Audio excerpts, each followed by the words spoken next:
जय हिंद दोस्तों। आज की हमारी वीडियो बीएससी एग्रीकल्चर के फर्स्ट सेमेस्टर के एग्रीकल्चरल हेरिटेज सब्जेक्ट की है और जो हमारी वीडियो का टॉपिक है वो है past and present status of agriculture and farmers in society, यानी समाज में कृषि एवं कृषकों की अतीत एवं वर्तमान में स्थिति। तो देखो दोस्तों, ये जो टॉपिक है ना, ये दो अलग अलग टॉपिक से मिलके बना है। यानी इसमें जो पहला टॉपिक है वो है past and present status of agriculture in society और जो दूसरा टॉपिक है वो है past and present status of farmers in society. आप स्क्रीन पे क्लियरली देख सकते हैं कि जो इसमें पहला टॉपिक है वो ये बात पूछ रहा है कि जो कृषि है उसकी पास्ट में और प्रेजेंट में क्या स्थिति है, और जो दूसरा टॉपिक है वो पूछ रहा है फार्मर्स की पास्ट में और प्रेजेंट में क्या स्थिति यानी स्टेटस है।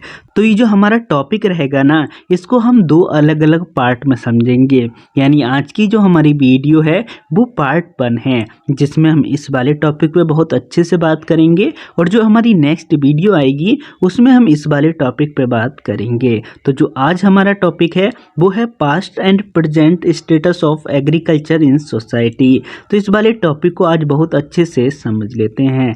तो देखो, ये जो टॉपिक है ना, past and present status of agriculture in society, ये दो चीज़ों की डिमांड कर रहा है।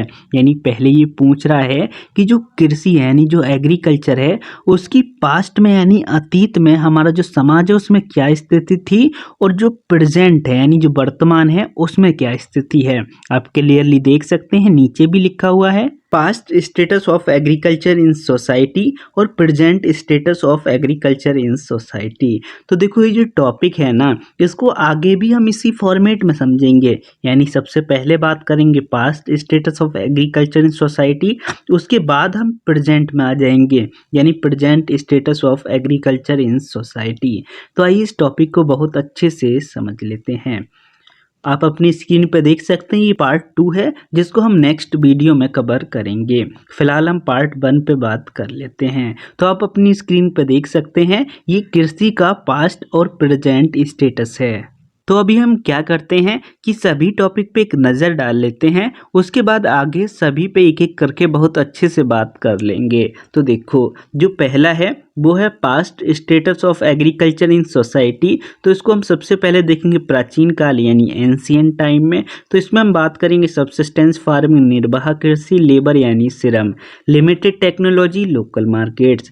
फिर हम आ जाएंगे मध्यकाल में यानी मिडिवल पीरियड में। इसमें हम बात करेंगे जमींदारी सिस्टम पे और क्रॉप रोटेशन पे।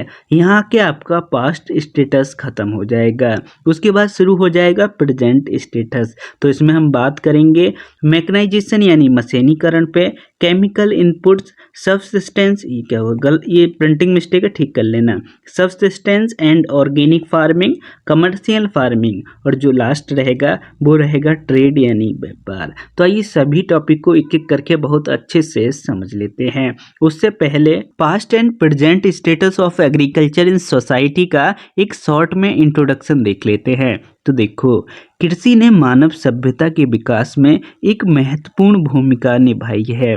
प्राचीन समय से ही कृषि भारत का मुख्य व्यवसाय रही है, और अगर वर्तमान में भी देखें तो 55% जनसंख्या कृषि पर ही निर्भर है। हालांकि कृषि की स्थिति में अतीत से लेकर वर्तमान तक काफ़ी परिवर्तन आए हैं, जिन पर अभी हम आगे बात करेंगे। तो देखो, ये तो एक शॉर्ट में इंट्रोडक्शन था, तो इसमें समझाने के लिए ऐसा कुछ नहीं है, आप इसको पढ़ के ही समझ सकते हैं, और चाहो तो आप इसको नोट भी कर सकते हैं। इसके बाद अब हम इसको इंग्लिश में देख लेते हैं। तो देखो, agriculture has played an important role in the development of human civilisation.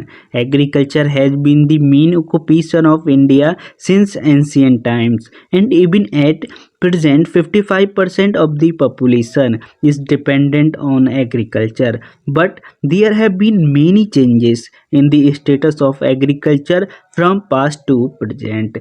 इसके बाद अब हम देख लेते हैं अपने टॉपिक को। जैसा हमने बताया, सबसे पहले हम बात करेंगे past status of agriculture in society. तो सबसे पहले ये समझो कि पास्ट स्टेटस का मतलब क्या है, क्योंकि आप यहाँ पे कंफ्यूजन कर सकते हैं। तो जो पास्ट वर्ड है उसका मतलब होता है बीते हुए समय से, यानी जो समय बीत गया वो पास्ट है, चाहे वो 1 सेकंड हो या 1 घंटा या हजारों वर्ष। यानी कहने का मतलब है, जैसे मान लो आपने जब हमारी वीडियो शुरू की थी ना, तो उस समय तो वो प्रेजेंट था, लेकिन अब आप वीडियो देख के यहाँ तक आ चुके हैं, तो एक बात बताओ, क्या वो अभी भी प्रेजेंट है जब आपने वीडियो शुरू की थी? नहीं, अब तो वो पास्ट बन चुका है, क्योंकि वो समय बीत चुका है। तो क्या हमें जो कृषि का स्टेटस बताना है वो अभी तक बताना है, यानी जो समय बीत रहा है वहां तक बताना है, क्योंकि पास्ट तो वो भी कहलाएगा। और यहाँ पे जो हमारा टॉपिक है उसमें क्लियरली लिखा हुआ है past status of agriculture in society. तो क्या ये हमें अभी तक बताना है? तो देखो, ऐसा नहीं है। जो आपका हेरिटेज होता है ना, उसमें जो पास्ट वर्ड यूज होता है वो प्राचीन सेंस में होता है। यानी कहने का मतलब है कि हमें यहाँ पे जो स्टेटस बताना है वो प्राचीन समय का बताना है। तो हम जो इसका स्टेटस समझेंगे ना, उसको 2 भाग में तोड़ के समझेंगे। यानी सबसे पहले बात करेंगे प्राचीन काल की, और उसके बाद बात करेंगे मध्यकाल की। और मध्यकाल में आके आपका पास्ट स्टेटस खत्म हो जाएगा, उसके बाद शुरू हो जाएगा आपका प्रेजेंट स्टेटस। यानी कहने का मतलब है कि जो मध्यकाल है उसकी समाप्ति से लेकर अब तक जो आएगा वो प्रेजेंट टाइम में आएगा। और मध्यकाल से लेकर बैक अगर आप जाएंगे, जब से कृषि की शुरुआत हुई, तो वो सब पास्ट स्टेटस में आएगा। तो हम आशा करते हैं आप समझ गए होंगे। तो आइए वीडियो को शुरू करते हैं प्राचीन काल यानी एंशियंट टाइम से। तो देखो, नवपाषाण काल में मानव खाद्य संग्राहक से खाद्य उत्पादक की अवस्था में पहुंच गया। इस काल में पशुपालन एवं कृषि कार्य आरंभ हुआ। तो देखो, जो नवपाषाण काल है यानी जो न्यूलिथिक एज है ना, इसमें आकर मनुष्य ने कृषि करना और जो पशुपालन यानी पशुओं को पालना शुरू कर दिया था। और यहाँ पे आप एक बात में कंफ्यूज करोगे कि खाद्य संग्राहक से खाद्य उत्पादक की अवस्था में पहुंचने का क्या मतलब है। तो देखो, खाद्य संग्राहक का मतलब है फूड गैदरर्स। यानी जो पहले मानव था, यानी नवपाषाण काल से पहले जो मानव था, वो किसी चीज का प्रोडक्शन नहीं कर रहा था, बल्कि जो चीजें पहले से ही मौजूद हैं उन्हीं का वो सेवन कर रहा था, यानी उन्हीं को वो यूज कर रहा था। लेकिन नवपाषाण काल में पहली बार ऐसा हुआ कि जो मनुष्य था उसने खाने की चीजों का प्रोडक्शन करना शुरू कर दिया, यानी खाद्य उत्पादक उसने शुरू कर दिया। तो ये बात आप याद रखना कि नवपाषाण काल में पशुपालन और कृषि की शुरुआत हुई।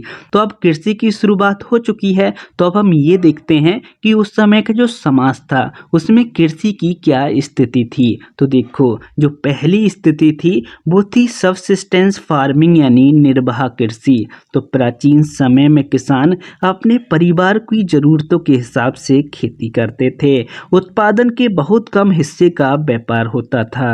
यानी कहने का मतलब है कि जो प्राचीन किसान थे ना, वो केवल उतना ही प्रोडक्शन करते थे जितने में उनके और जो उनके परिवार के सदस्य हैं उनकी आवश्यकताएं पूरी हो जाएं। अब आपके दिमाग में यहाँ पे ये सवाल आएगा कि सर वो केवल उतना ही प्रोडक्शन क्यों कर रहे थे, प्रोडक्शन ज़्यादा भी तो ले सकते थे। तो देखो, उसका रीज़न ये था कि उस समय कृषि कार्य करना बहुत ज़्यादा कठिन था, क्योंकि उस समय ना तो मशीनें थीं और ना ही कोई अच्छी तकनीकें थीं। तो इसलिए उस समय कृषि करना काफ़ी कठिन था। तो जो किसान थे वो केवल उतना ही प्रोडक्शन कर पाते थे जितने में उनके और उनके परिवार की लोगों की आवश्यकताएं पूरी हो जाएं। इसलिए जो प्राचीन समाज था उसमें कृषि सबसिस्टेंस फार्मिंग यानी निर्वाह कृषि थी, यानी वो केवल उतना ही प्रोडक्शन करते थे जितने में उनके और उनके परिवार की लोगों की आवश्यकताएं पूरी हो जाएं। इसके बाद नेक्स्ट है लेबर यानी श्रम। तो अब हम ये देख लेते हैं कि जो हमारा प्राचीन समाज था उसमें जो कार्य थे या जो श्रम था वो किसके द्वारा कराया जाता था, क्योंकि उस समय मशीनें तो थी नहीं, तो फिर काम कौन करता था। तो इसको समझो।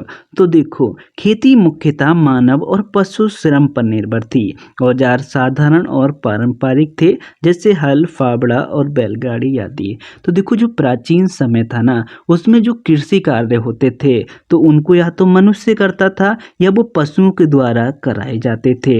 यानी कहने का मतलब है कि जो प्राचीन समाज था उसमें जो श्रम यानी जो लेबर था या तो वो मनुष्यों के द्वारा किया जाता था या वो पशुओं के द्वारा कराया जाता था। और अगर बात करें कि उस समय औजार यानी जो टूल्स थे वो कैसे थे, तो उस समय जो औजार थे वो साधारण और पारंपरिक थे, जैसे कि आपका हल हो गया, फावड़ा हो गया और बैलगाड़ी हो गई आदि।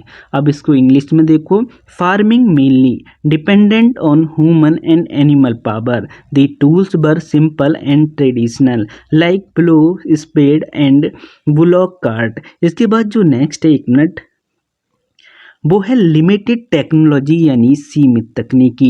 तो देखो जो प्राचीन समय था तो उसमें कोई तकनीकी तो थी नहीं, है तो आप भी बहुत अच्छे से समझ रहे होंगे। यानी उसमें जो भी कार्य होते थे या तो वो मनुष्यों के द्वारा किए जाते थे या पशुओं के द्वारा कराए जाते थे, क्योंकि उस समय ना तो तकनीकी थी और ना ही कोई मशीनें थी कार्य करने के लिए। तो कहने का मतलब है कि जो प्राचीन समाज था उसमें तकनीकी सीमित थी। तो देखो प्राचीन समय में कृषि तकनीकें जैसे कि सिंचाई, बुवाई, कटाई, रोग प्रबंधन, मृदा यानी मिट्टी प्रबंधन आदि बहुत ही कम थी। यानी कहने का मतलब है कि उस समय में जो तकनीकी थी वो बहुत सीमित थी। चाहे आप सिंचाई ले लो, बुवाई गड़बड़ हो गया, इसको ठीक कर लेना, बुवाई, कटाई, रोग प्रबंधन या मिट्टी प्रबंधन, ये सभी कार्य या तो मनुष्य करता था या पशुओं के द्वारा कराया जाता था। तो ये बात आप याद रखना। और बात करें रोग प्रबंधन और मिट्टी प्रबंधन की यानी डिसीज मैनेजमेंट की और सॉइल मैनेजमेंट की, तो इसके लिए भी कोई तकनीकी उस समय नहीं थी, बल्कि वो पारंपरिक तरीके से ही किए जाते थे। इंग्लिश में देखो, इन ancient times agricultural techniques like irrigation, sowing, harvesting, disease management, soil management etc. were very less। इसके बाद जो नेक्स्ट है, एक मिनट, वो है लोकल मार्केट यानी स्थानीय बाजार। तो देखो हमने अभी आपको पीछे बताया था कि जो किसान थे वो केवल उतना ही प्रोडक्शन करते थे जितने में उनके और जो उनके परिवार के सदस्य हैं उनकी आवश्यकताएं पूरी हो जाएं। लेकिन कभी कभार क्या होता था कि प्रोडक्शन ज़्यादा हो जाता था, या जो कुछ किसान ऐसे भी थे जो जानबूझकर प्रोडक्शन ज़्यादा करते थे। अब जब प्रोडक्शन ज़्यादा हो रहा है तो उसको सेल भी करना होगा यानी बेचना होगा। तो अब हम ये देखते हैं कि जो हमारा प्राचीन समाज था उसमें जो कृषि से उत्पादन होने वाली कोई भी चीज़ थी उसको कहाँ पर बेचा जाता था। क्या उसको अंतर्राष्ट्रीय लेवल पे बेचा जाता था या देश में कहाँ कहाँ बेच सकते थे, तो इसको समझो। तो देखो जो हमारा प्राचीन समाज था ना उसमें जो सामान है उसको हम ज़्यादा दूर तक नहीं ले जा सकते। हम का मतलब है कि जो प्राचीन किसान थे वो उस सामान को यानी जो प्रोडक्शन हो रहा है उसको ज़्यादा दूर तक नहीं ले जा सकते थे।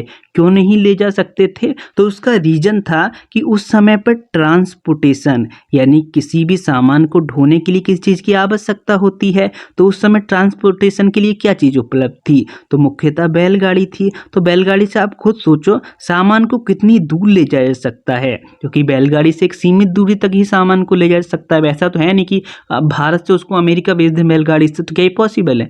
बिल्कुल पॉसिबल नहीं है। इसलिए जो किसान होते थे वो कृषि से होने वाले प्रोडक्शन को वहीं की जो स्थानीय मार्केट होती थी यानी जो लोकल मार्केट्स होती थी उनमें ही सेल कर देते थे। तो देखो कृषि उत्पाद मुख्यतः स्थानीय बाजारों में बेचे जाते थे क्योंकि लंबी दूरी के व्यापार के लिए साधन सीमित थे। इंग्लिश में देखो, agricultural product were mainly sold in local markets because trade was limited due to transportation challenges. इसके बाद जो नेक्स्ट है, एक मिनट, मध्यकाल यानी मिडिवल पीरियड। तो हमने आपको शुरू में बताया था कि जो हमारा पास्ट स्टेटस है उसको हम दो भाग में तोड़ के समझेंगे। यानी पहले हम बात करेंगे कि जो प्राचीन समाज था उसमें कृषि क्या स्थिति थी, उसके बाद हम आ जाएंगे मध्यकालीन समाज पे यानी जो हमारा मध्यकाल था उसमें कृषि की क्या स्थिति थी समाज में। तो देखो इसको समझो। तो मध्यकाल यानी मिडिवल पीरियड में सिंचाई प्रणाली और कृषि तकनीकों में काफ़ी सुधार हुआ। Irrigation systems and agriculture techniques improved in medieval period. अब हम ये देख लेते हैं कि जो मध्यकालीन समाज था उसमें कृषि की क्या स्थिति थी। तो देखो जो मध्यकालीन समाज था उसमें कृषि जमींदारी प्रणाली यानी जमींदारी सिस्टम पर आधारित थी। अब जमींदारी प्रणाली किसे कहते हैं, तो इसको भी समझो। इसको एक एग्जाम्पल से समझो। जैसे मान लो ये एक गांव है, ठीक, और इस गांव का सबसे पावरफुल व्यक्ति है ए। अब जो राजा महाराजा होते थे, क्योंकि उस समय रूल कौन करता था, तो राजा महाराजा करते थे। तो जो राजा होता था वो उस गांव के सबसे पावरफुल व्यक्ति को उस गांव की सारी जमीन, यानी जो भी एग्रीकल्चर एरिया है, वो इस व्यक्ति को दे देता था। और ये जो व्यक्ति है इसी को जमींदार कहते थे, यानी जिस व्यक्ति को राजा चुनता था इस एरिया की जमीन देने के लिए, उसी को जमींदार कहते थे। अब आपके दिमाग में यहाँ पे ये सवाल आएगा कि सर एक बात बताओ, राजा ऐसा क्यों कर रहा था, यानी इसको क्या ज़रूरत थी एक व्यक्ति को ज़मीन देने की, यानी जो किसान है उन्हीं को दे दिया होता, बात ख़त्म थी। तो देखो राजा इसलिए ऐसा करता था ताकि वो उस एरिया से, यानी जो कृषि है उससे वो टैक्स ले सके। अब ऐसा तो है नहीं कि जो राजा है वो जो गांव में रहने वाले हर व्यक्ति हैं उनसे जाकर टैक्स कलेक्ट करे, तो वो पॉसिबल नहीं है। इसलिए वो एक व्यक्ति को जिम्मेदारी दे देता था। अब जो व्यक्ति यानी जमींदार है वो वहाँ पर रहने वाले किसान हैं, उनसे कहता था कृषि करो, या जो किसान थे वो वहाँ पर कृषि करते थे, तो उसके बदले में वो उस जमींदार को टैक्स देते थे। और जो जमींदार था वो उस टैक्स को कलेक्ट करके राजा को दे देता था। तो इसी को कहते थे जमींदारी प्रणाली। अब इसको थ्योरी से देखो तो देखो, मध्यकाल में कृषि जमींदारी प्रणाली पर आधारित थी, जहां किसान जमीन के मालिक जमींदारों के लिए काम करते थे। Agriculture in the medieval period was based on the zamindari system, were farmers worked for the landlords. इसके बाद जो नेक्स्ट है, एक मिनट, फसल चक्र यानी क्रॉप रोटेशन। तो देखो जो मध्यकालीन समाज था ना, उसने सबसे अच्छा काम कृषि में ये किया कि अब उसने फसल चक्र को अपनाना शुरू कर दिया। फसल चक्र का मतलब होता है फसलों को अदल बदल के बोना, यानी जैसे मान लो ये कोई फील्ड है तो इस फील्ड में लगातार एक फसल ना उगाकर बल्कि फसलों को अदल बदल के बोना। यानी जैसे अगर मान लो एक बार गेहूं उगा लिए, दूसरे बार धान, तीसरे बार कुछ और उगा लिए, चौथी बार कुछ और, तो इसी को कहते हैं क्रॉप रोटेशन। अब जो मध्यकालीन समाज के जो लोग थे ना, उन्होंने क्या किया कि कृषि में क्रॉप रोटेशन को अपनाना शुरू कर दिया। और क्रॉप रोटेशन के अपनाने कितने फायदे होते हैं तो आप भली भांति जानते हैं। यानी क्रॉप रोटेशन के अपनाने से मृदा की उर्वरता भी सही रहती और प्रोडक्शन में भी काफी वृद्धि होने लगी। तो देखो मध्यकाल में 3 फसल चक्र प्रणाली जैसी नई तकनीकी ने मिट्टी की उर्वरता और कृषि उत्पादकता को बढ़ाया। तो देखो यहाँ पे 3 फसल चक्र प्रणाली है, यानी जो किसान क्या करते थे तो वो एक साल में 3 फसलों को लिया करते थे, यानी अलग अलग 3 फसलों को उगाया करते थे। तो इसी को बोलते हैं 3 फसल चक्र प्रणाली। अभी जो 3 फसल चक्र प्रणाली है इससे क्या फायदा हुआ तो हम आपको बता चुके हैं, यानी मृदा की उर्वरता में वृद्धि हुई और साथ ही जो उत्पादकता है, यानी जो प्रोडक्शन है, जो प्रोडक्टिविटी है, उसमें भी काफ़ी बढ़ोतरी हुई। इंग्लिश में देखो, in the medieval period new technologies such as the 3 crop rotation system increase soil fertility and agriculture productivity. इसके बाद जो नेक्स्ट है, एक मिनट, अब देखो हमारा जो पास्ट स्टेटस है वो खत्म हो गया, यानी जैसा हमने बताया था कि मध्यकाल पे आके खत्म हो जाएगा। तो अब मध्यकाल की समाप्ति से लेकर ना अभी तक, यानी प्रेजेंट समय तक जहां आप बैठे हैं या बैठ के पढ़ रहे हैं, वो सभी समय present status of agriculture in society के अंतर्गत आएगा। तो देखो जो प्रेजेंट स्टेटस है ना, ये काफ़ी ईजी है। ईजी कैसे है तो आपको वर्तमान की चीज़ें लिखनी है, यानी आपको ये देखना है कि जो प्रेजेंट समय है उसमें कृषि की क्या स्थिति है। अगर आप गांव से हैं तो आपको अच्छे से पता होगा कि जो हमारा समाज है उसमें कृषि की क्या स्थिति है। और अगर आप शहर से हैं तो घबराइए मत, हम हैं ना, हम आपको बताएंगे। तो देखो जो पहली स्थिति है वर्तमान समय में कृषि की, वो है मशीनीकरण। यानी जो कृषि है उसमें वर्तमान में बहुत ज़्यादा मशीनों का उपयोग किया जाता है। यानी अगर आप कटाई से लेकर फसल की हार्वेस्टिंग तक या स्टोरेज तक देखें तो हर जगह लगभग आपको मशीन का उपयोग देखने को मिल जाएगा, चाहे सीड की सोइंग हो या फसल की हार्वेस्टिंग हो या थ्रेसिंग हो या स्टोरेज के लिए उसको ले जाना हो, वहाँ आपको आराम से मशीनों का उपयोग होते हुए दिख जाएगा। यानी कहने का मतलब है वर्तमान समय में मशीनों का उपयोग कृषि में काफ़ी बड़े लेवल पे किया जाता है। तो देखो आधुनिक खेती बड़े पैमाने पर मशीनरी जैसे ट्रैक्टर, सीड ड्रिल, रोटोवेटर, हल इसमें नहीं आएगा क्योंकि हल एक मशीन नहीं है। उसके बाद थ्रेसर, स्पेयर, कल्टीवेटर और सिंचाई उपकरण आदि पर निर्भर है, जिससे उत्पादन में वृद्धि हुई है। तो देखो जो मशीन होती है ना, उसके उपयोग से यानी जब से मशीनरी का उपयोग हुआ है तब से प्रोडक्शन में भी काफ़ी वृद्धि हुई है। वृद्धि क्यों हुई है? क्योंकि जो मशीनें होती हैं उनसे हम बहुत अच्छे से और कम समय में ज़्यादा काम ले सकते हैं, जिससे प्रोडक्शन में भी काफ़ी वृद्धि हुई है। और ये जो आप देख रहे हैं ये सब नाम है, तो इसमें समझाने के लिए कुछ नहीं है। तो आप बस इतना याद रखें कि जो वर्तमान समय है उसमें मशीनों का काफ़ी उपयोग किया जाता है कृषि में। इंग्लिश में देखें, in modern farming large scale machinery like tractors, seed drills, rotavators, इसको काट देना, threshers, cultivators and irrigation equipment etcetera are use which has increase agriculture productivity. इसके बाद जो नेक्स्ट है वो है रासायनिक इनपुट या रसायनों का उपयोग यानी केमिकल इनपुट। तो देखो जो वर्तमान कृषि है ना उसमें कितना ज़्यादा रसायनों का उपयोग किया जा रहा है ये तो आप भी भली भांति जानते हैं। यानी अगर आप देखें तो फसलों की बुवाई से लेकर उनकी कटाई तक काफ़ी बार हम केमिकल्स का उपयोग करते हैं। कहाँ कहाँ करते हैं? तो इसको देखो जब हम फसलों की बुवाई करते हैं तब मृदा की उर्वरता बढ़ाने के लिए उर्वरकों का उपयोग किया जाता है, रासायनिक उर्वरकों का उपयोग किया जाता है। उसके बाद खरपतवार नियंत्रण के लिए, पेस्ट नियंत्रण के लिए और डिसीज मैनेजमेंट के लिए भी केमिकल्स का उपयोग किया जाता है। यानी कहने का मतलब है कि जो वर्तमान कृषि है उसमें काफ़ी बड़े लेवल पर रसायनों का उपयोग किया जाता है। तो देखो वर्तमान में रसायनों का उपयोग जैसे कि उर्वरक, कीटनाशक और खरपतवारनाशी बड़े पैमाने पर उपयोग किए जाते हैं, जिससे फसल उपज में वृद्धि हुई है, परंतु इसका उपयोग पर्यावरण और स्वास्थ्य के लिए हानिकारक है। तो देखो जो रसायन होते हैं उनके उपयोग से नो डाउट जो प्रोडक्शन होता है उसमें वृद्धि होती है। जैसे एग्जाम्पल के लिए अगर आप किसी फील्ड में उर्वरक यानी जो केमिकल फर्टिलाइजर होते हैं उनको अगर ज़्यादा मात्रा में प्रोवाइड करोगे तो उससे जो फसल होती है वो काफ़ी अच्छे से वृद्धि करेगी और प्रोडक्शन में भी वृद्धि होगी। लेकिन जो इसका नुकसान होगा वो होगा पर्यावरण और हमारे स्वास्थ्य पे। यानी पर्यावरण में बात करें तो जैसे आपकी सॉइल हो गई, आपकी वाटर हो गई, आपकी एयर हो गई, तो वो सभी इससे प्रदूषित होंगे यानी पॉल्यूटेड होंगे।